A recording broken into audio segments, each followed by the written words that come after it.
more over the next 12 to 24 months. Are you happy with the kind of research and investments that's happening in the foundational layer in India? And will it continue to take push from the government? Because what helped these first 5 models was the GPU access that the government provided, the investment that you provided. So will that continue to be a big push? Because you've also announced, India AI 2.0. So what kind of outlay can we expect for that?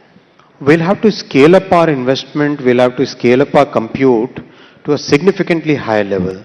When we started the AI mission, that time 10,000 GPUs was the target. We have achieved already 38,000 and another 34,000, another 20,000 we are adding. But I think we'll have to go somewhere near 200,000 or even more than that. Then only we'll be able to do real, the kind of demand which is coming up.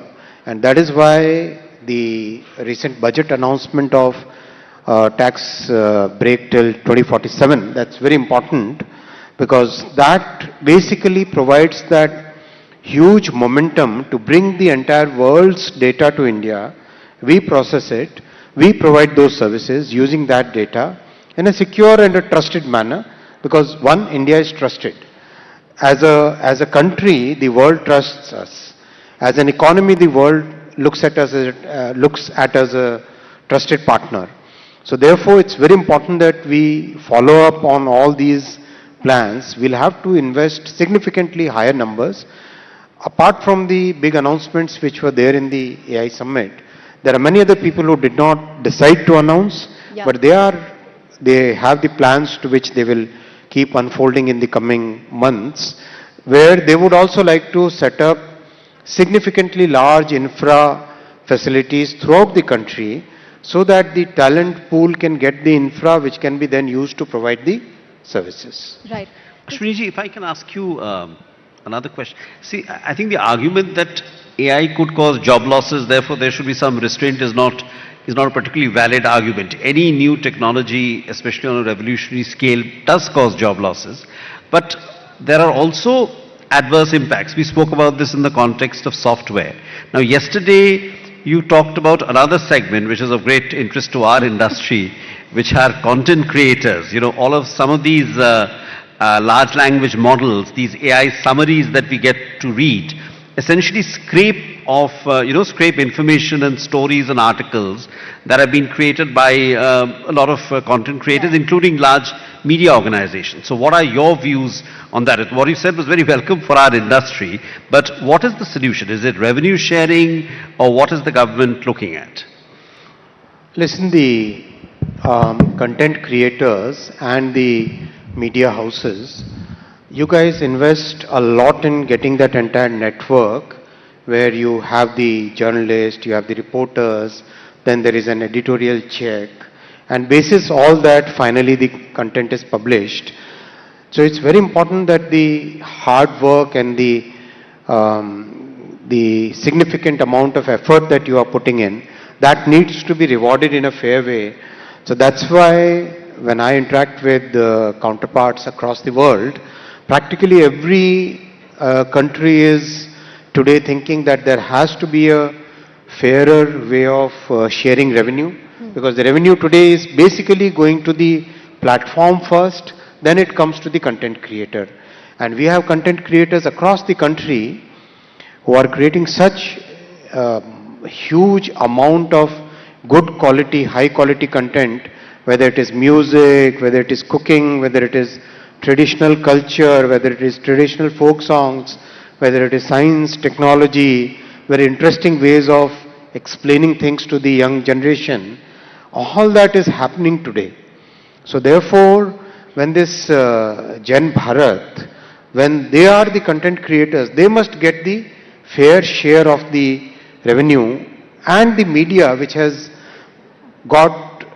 basically developed over more than a couple of centuries, that large base of trust in this institution, that needs to be properly recognized, that needs to be rewarded, and that needs to be further strengthened, in my opinion. Right. Just one follow-up to that, sir. You made an important statement at the DNPA conference where you said, social media platforms must share revenue and now we've spoken about AI labs. Is there a way that the government will formalize this, institutionalize this in terms of how the revenue share should work with publishers, with media houses, with content creators?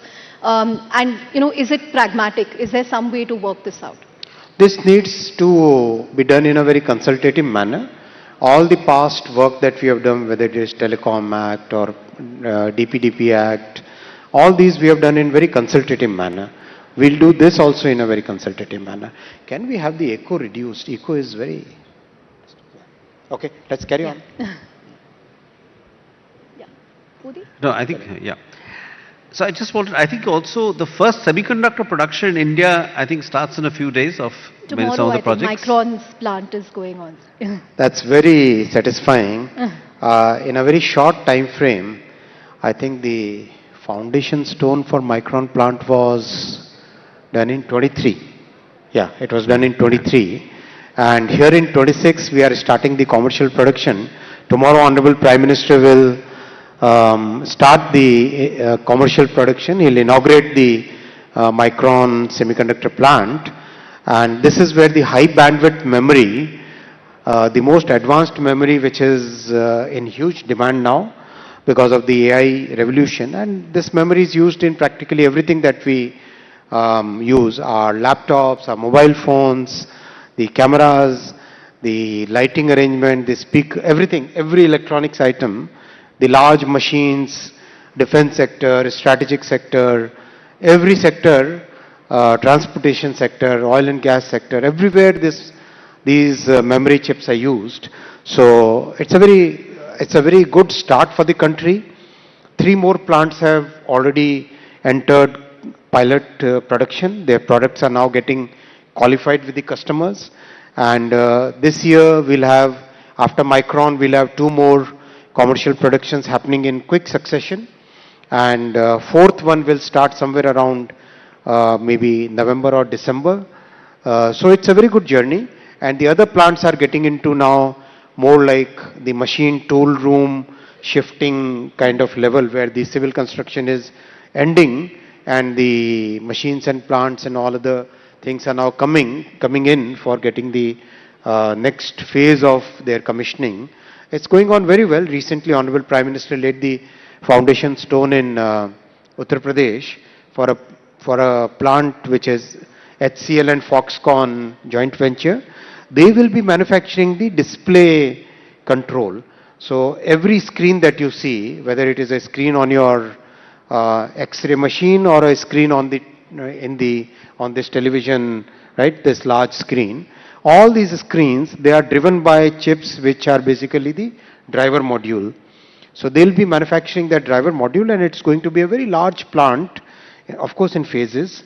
Right. But they, like most of these plants will be meeting substantial part of their global demand from these plants. So this is a very, very satisfying journey, I would say, because our country has been looking for a semiconductor industry for almost 6 decades now. Yeah. After 6 decades, we have had this big break. And thanks to our Honorable Prime Minister's vision, he set the guardrails, he set the goal very clear for us and made sure that we look at the ecosystem. Honorable Prime Minister's focus was always, this has to be a multi-year journey.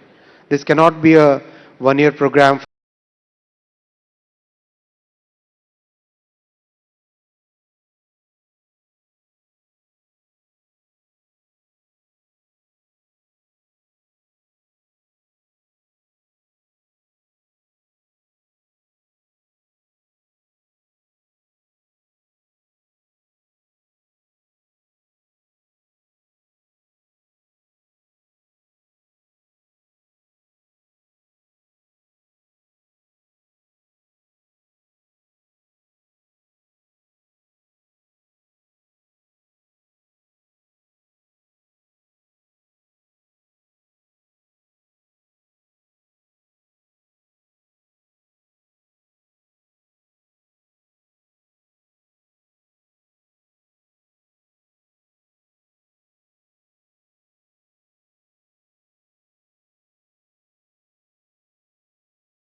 too? And secondly, this is in an industry which can be cyclical. Uh, is it possible that some of these semiconductors, when they enter the market, could face a demand problem? Yes, semiconductor industry has been very cyclical in the past, and the cycles have been vicious Yeah. for sure. Yeah. But what we see, the trend today is quite different from the past on two counts. Count one is today the use of semiconductors has significantly beyond the traditional electronics as a sector. It has gone like practically every consumer item that we see today, all the white goods, all automobiles, all transportation sector, energy sector, power sector, every sector that we see today has semiconductors, the chips in them. So it has become a foundational industry, whereas in the past it used to be more like supply chain for the electronics industry. Yeah. That's one big change. The second big change which has happened is the cycles have significantly got compressed. For example, memory. The memory cycles used to be such vicious that practically every cycle, 60% of the industry would get consolidated into one company. That used to be the past norm. Those things have changed now. Now the cycles are there. They are more like a typical business cycle. Ups and downs are there, but the slope is, the gradient is consistently up. That is that up cycle over which there are smaller cycles. In fact, the industry was expecting $1 trillion size by 2031. Now that 1 trillion mark is now already advanced to 29 or 28 even. Some people call it even 28. What we have done different is, one, of course, the getting the ecosystem. Second, we are creating a huge talent pipeline. Today we have 315 universities where students are actually using the world's most advanced EDA tools from Cadence, from Synopsys, from Siemens. And if you compare globally, outside India, rest of the world, including the developed countries, there are not even 20 universities where students will get the entire end-to-end capability of designing a chip, manufacturing it, validating it, and using it in a module. And today we have universities in Assam, in Jammu and Kashmir, in Kerala, in Tamil Nadu, in Rajasthan, in Gujarat, every Chhattisgarh, Jharkhand, Odisha, where students are designing chips, getting them manufactured, getting the chips, manufactured chips validated, and using them. So the talent shortfall of about 1 million, which is there in the semiconductor industry globally, that entire talent pipeline will be met by India, in India, because today the world has developed that confidence. First, when I asked the CEO of AMD and CEO of Renesas and CEO of ARM about 3.5, 4 years ago to bring their most advanced chip design work to India, their initial skepticism was quite obvious, but they believed us, they trusted us, and today practically every large firm, whether it is Intel or AMD or ARM or Broadcom or Nvidia, their entire design work is mostly done in India now. So that huge ecosystem is coming up. Then the startup ecosystem which has come, and startup has the experienced people from other large companies who are coming out and setting up their own companies for creating that design ecosystem. That's phenomenally important for us, and that is where the initial push, that initial significant effort is required. That will grow like a hockey stick, like a exponential curve, because that large learning curve is now behind us. Now the time has come that inflection point in the S curve is now upward. So that thing is very clearly in front of us. Right. I also wanted to ask you about data centers where India has received significant investments in the last year. The budget also announced a huge tax holiday for people who are investing in data centers here. But people also have concerns about what this will do in terms of electricity consumption, water consumption. Will it create the proportionate amount of jobs? How would you respond to that, sir? Very important point. Unlike many rich countries, we are having a grid which is practically rebuilt over the last decade. It's very different from the developed world where the grids are maybe 30 years, 40 years, 50 years vintage.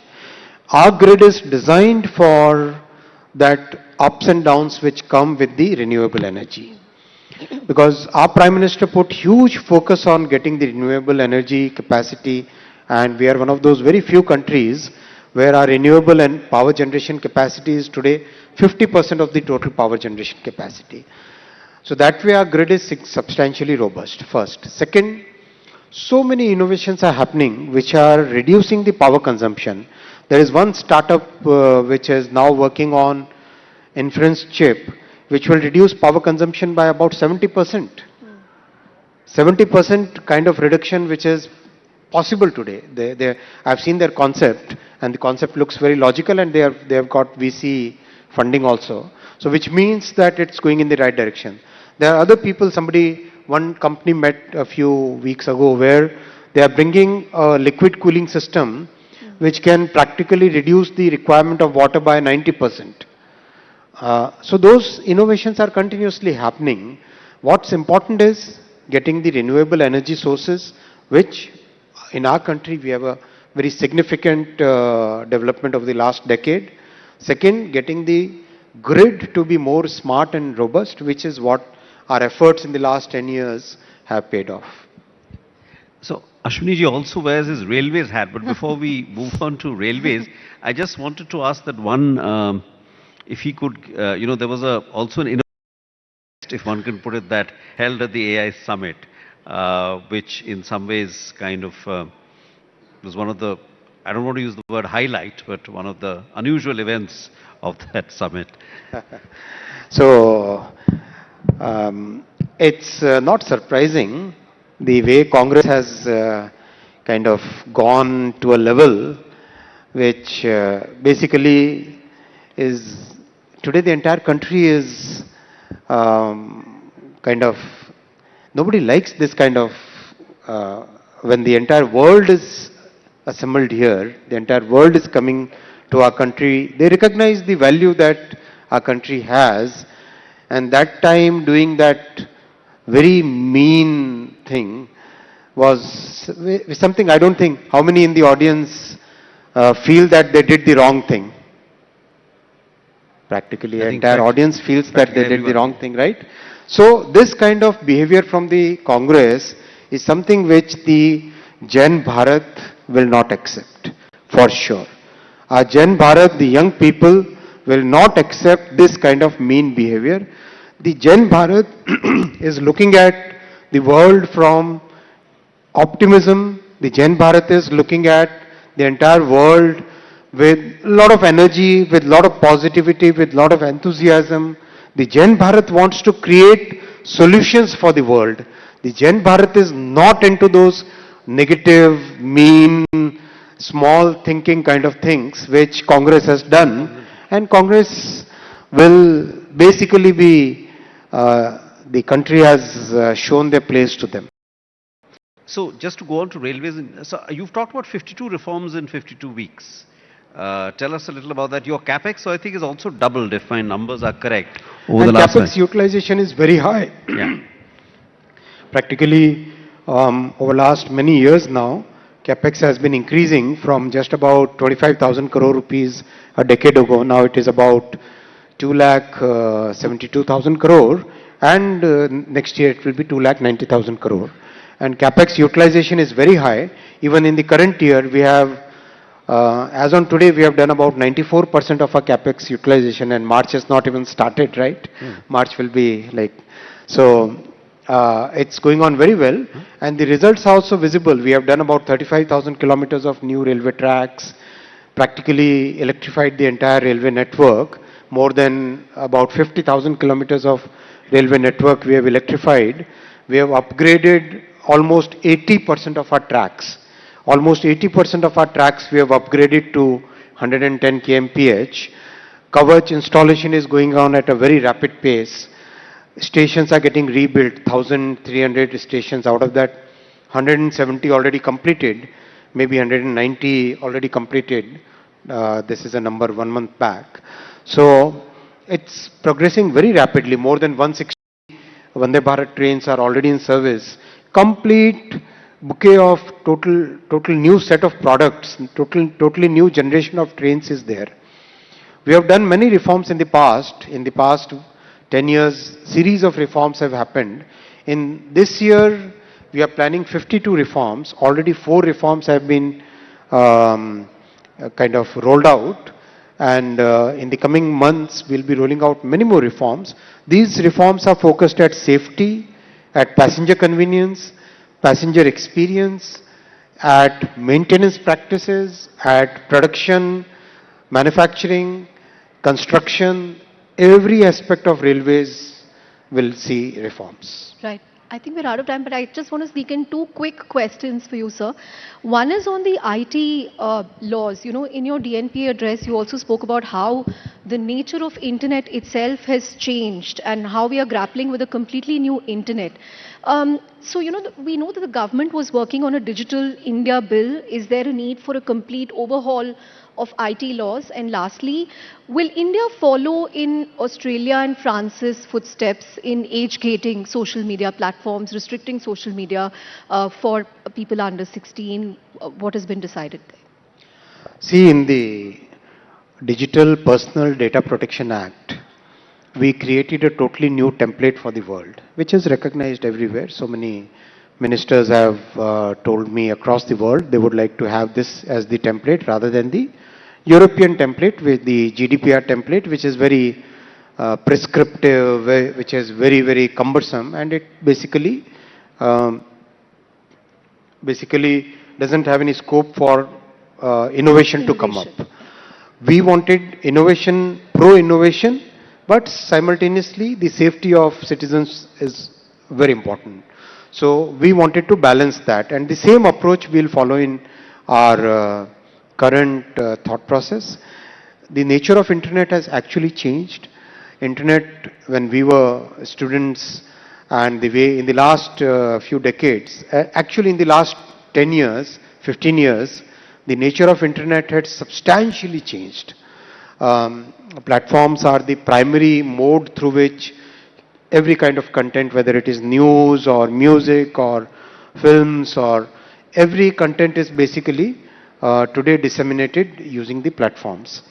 So therefore, it's very important that we take the right measures for, one, protecting our children, two, the social institutions which are there, the institutions of family, the institutions in our society, the judiciary, the way our parliament functions, the way our constitution has created the institutions, they all have to be protected and strengthened so that the society remains harmonious. Three, there is a huge barrage of deepfakes, barrage of synthetically generated content where nobody's consent is taken. An anchor's deepfake selling some medicine. Let's say finance minister's deepfake saying about some Investments. Some investments. Yeah. Those things have to be kind of checked. So deepfakes, or rather any synthetic content, somebody's synthetic somebody's personality used to create some synthetic content, there has to be a consent of that person.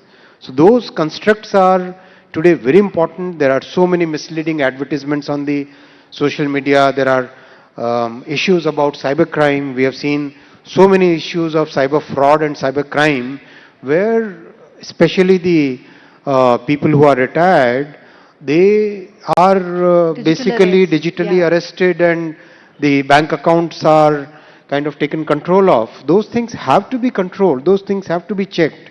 So that is where the role of the social media platforms and all other intermediaries has to become very important. We have seen how things, the rumors spread so rapidly. So it's very important that those guardrails in the society are put in place at this point of time before the problem becomes too big, and we are very closely interacting with the industry. Platforms have shown a lot of appreciation for this approach. In fact, without taking any names, all the top leaders that I met during this summit and in Davos previously, they all share the concern. They all share the concern. They also are parents, right? End of the day, CEO of a large tech platform is also a parent. They also have the same concern that any other parent would have. They also are living in the same society. They also have the same concerns that any other citizen would have. So they understand this. We have very clearly assured that for us, innovation is very important and citizens' protection in the online space is as important as innovation. So that right balance is what we are driving at. Thank you very much. Great. On that note, thank you very much, sir. This was an amazing session. A huge round of applause for the minister who pulled off the largest AI summit in the world. Thank you very much.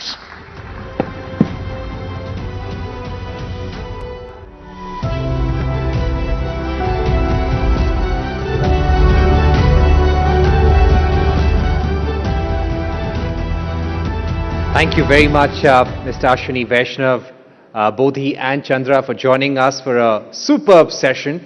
Ladies and gentlemen, as we break for lunch now,